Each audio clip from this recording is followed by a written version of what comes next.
ప్రకాశం జిల్లా కొండపి మండలం కట్టుబడిపాలెంలో వలస కూలీలు వంట చేసే సమయంలో గ్యాస్ సిలిండర్ పేలి వారు నివాసం ఉంటున్న గూడారాలతో పాటు కొంత పొగాకు దగ్ధమయ్యింది.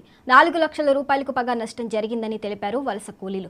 వంట చేసే సమయంలో ఒక గుడారంలో సిలిండర్ లీక్ అయి పేలటంతో పక్కనే వరుసగా ఉన్న గుడారాల్లో ఉన్న మరో 2 సిలిండర్లు సైతం పేలాయని గ్రామస్తులు తెలిపారు.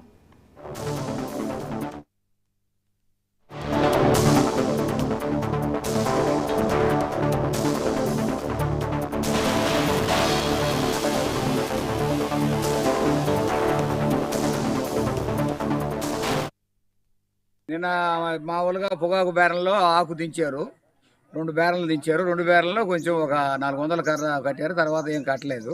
ఈరోజు ఉదయాన్నే కూలీలు ఏమో ఆకుకొట్టను పోయారు. ఇక్కడ మామూలుగా అనుకోకుండా ఏం జరిగిందో మంటలు వచ్చినాయి. మంటలు వచ్చి మేమందరం వచ్చేటప్పటికి సిలిండర్లోని కూలీలది అవి పేలుతూ ఉన్నాయి. అప్పుడు ఎవరు వాళ్ళే జనం భయపడి పక్కనకి వెళ్ళిపోయారు. తర్వాత వచ్చి అన్ని ఆర్పిఎం ఫైర్ ఇంజిన్ ఫోన్ చేస్తే ఫైర్ ఇంజిన్ వచ్చి ఆరిపోయింది.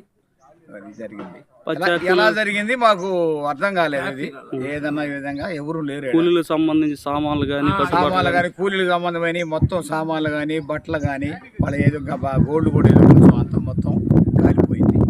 వాళ్ళు పాపం కట్టుబట్టలతో నిలబడి ఉన్నారు. వాళ్ళకి వండుకోవడానికి కూడా రైస్ లేక కూర్చొని నిన్న మామూలుగా